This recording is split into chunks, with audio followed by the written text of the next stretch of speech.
ጀነራሉ በህወሓት ታገቱ። አርሚ 25 ቢሮ ሰብሮ ገባ።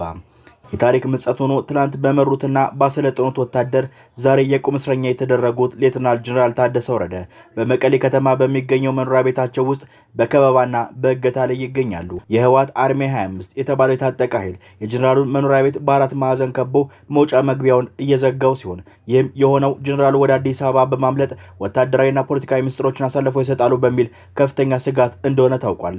በትግራይ ክልል ጊዜያዊ አስተዳደር ውስጥ የነበራቸው ሚና እንዲያበቃና እንቅስቃሴያቸው እንዲገደብ የተወሰነው ይህ እገታ የቀድሞ ትግል አጋራቸው ዶክተር ደብረጽዮን ገብረ ሚካኤል ተመርጫለሁ ብለው ስልጣን መያዛቸው ካወጁ በኋላ የመጣ የኃይል እርምጃ ነው። ጀነራሉ ቀደም ሲል እንደ ጻድቃን ገብረትንሳኤና እንደ ጌታቸው ረዳ ወደ አዲስ አበባ እንደማይሄዱና እኔ ወታደር እንጂ መምህር አይደለሁም መስዋዕት ኮንኩም እዚህ ሆናለሁ በሚል በቆራጥነት ቢናገሩም ዛሬ ግን በገዛ ወታደሮቻቸው አፈሙዝ ስር ወድቀው የፖለቲካ ቁማር ሰለባ ሆኗል። ይህ በመቀሌ ከተማ እምብርት ላይ የተፈጸመው የከፍተኛ ወታደራዊ መሪ እገታ በትግራይ ክልል ውስጥ ያለውን የውስጥ መከፋፈልና የስልጣን ሽኩቻ ወደ ለየለት የኃይል ግጭት መሸጋገሩን የሚያሳይ ደማቅ ምልክት ሆኖ አልፏል። በታጠቀ ኃይል ተከበውና የገዛ ወታደሮቻቸው አፈሙዝ አርፎባቸው በመኖሪያ ቤታቸው እገታ ላይ የሚገኙት ሌተናል ጀነራል ታደሰ ወረደ በታገቱበት ስፍራ ሆነው በዛሬው ዕለት ያስተላለፉት አስቸኳይ ጊዜ መግለጫ የትግራይ ሰማይ በከፍተኛ ውጥረት ናኝቷል።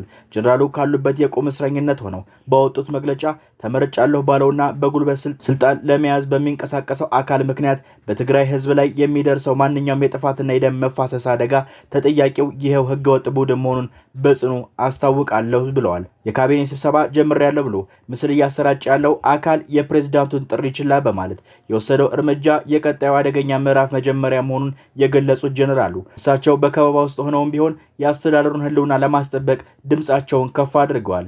ይህ በእገታ ላይ ሆነው የሰጡት መግለጫ በመቀሌ ከተማ ውስጥ ያለውን ስጋት ይበልጥ አጉልቶታል። የጀነራሉ እገታና ከእገታው በስተጀርባ ያለው ፖለቲካ ቁማርም ክልሉ ወደማይታወቅ የእርስ በርስ ግጭት እያመራው መሆኑን የሚያሳዩ ምልክቶች ጎልተው እየታዩ ነው። ይህ በእገታ ውስጥ ሆኖ የተሰጠ መግለጫ ህወሓት በፕሪቶሪያ ስምምነት መሰረት የተቋቋመውን የጊዜያዊ አስተዳደር ለማፍረስ የሄደበት ርቀት ጀነራሉ ከጨዋታ ውጪ ለማድረግ የወሰዱን ወታደራዊ እርምጃ የሚያጋልጥ ይሆናል። ይህ በመቀሌ የፈነዳው ፖለቲካዊ እሳተ ገሞራ በቀጥታ ወደ ወልቃይትና ራያ ግንባሮች ተጋብቶ ቀጠናው ዳግም የደም መሬት ሆኗል። ህወሓት የወልቃይትን ድንበር በኃይል ለመቆጣጠር መጠነ ሰፊ የወራ ትዕዛዝ ማውጣቱን ተከትሎ በሽራሮና በሽሬ በኩል እጅግ ከፍተኛ ቁጥር ያለው የኃይል እያከማቸ ይገኛል። በሱዳን በኩል ያለው አርሚ 7 የተባለው የታጠቀ ኃይልም ወደ ወልቃይት ሰርጎ ለመግባት በተጠንቀቅ ላይ ይገኛል። ይህ የወራ ንፋስ በወልቃይት ብቻ ሳይገደብ ወደ ራያና አላማጣ አቅጣጫ መጋባቱ የአካባቢው ነዋሪዎች ቀያቸውን ጥለው እንዲሰደዱ ሰማዩ በጭንቀት እንዲሸፈን አድርጎታል። ለዚህ ግልጽ ትንኮሳ ምላሽ ለመስጠት የመንግስት ጦርም ዝምታውን በመስበር የተመረጡ የህወሓት ኢላማዎችን በጄትና በድሮን በድብደባ መምታት የጀመረ ሲሆን የፌደራል መንግስቱ ሀያላን ጀቶች የመቀሌን ሰማይ እያረሱት ብሏል። ጀነራል አበባው ታደሰ በወልቃይት አቅራቢያ የሚገኙ የጦር ግንባሮችን በመጎብኘት ለሰራዊቱ የሰጡት ወታደራዊ መመሪያ መንግስት ለሉዓላዊነቱ የሚከፍለው መስዋዕትነት ለማጽናት የመጨረሻው ቁመና ላይ መሆኑን የሚያበስር ነው። የፕሪቶሪያ ስምምነት መፍረሱን፣ የሰላም ገመዱ መበጠሱን የተረዳው ህወሓት አምቡላንሶችን ጭምር ለጦርነት ዓላማ በመቀማት ወደ ለየለት የጥፋት ጎዳና እያመራ ቢሆንም በመሬትና በሰማይ የተደቀነ ወታደራዊ በላይነት ግን ምድሪቱን ዳግም ወደማይታወቅ እሳት አዙሪት ውስጥ እየከተታት ይገኛል።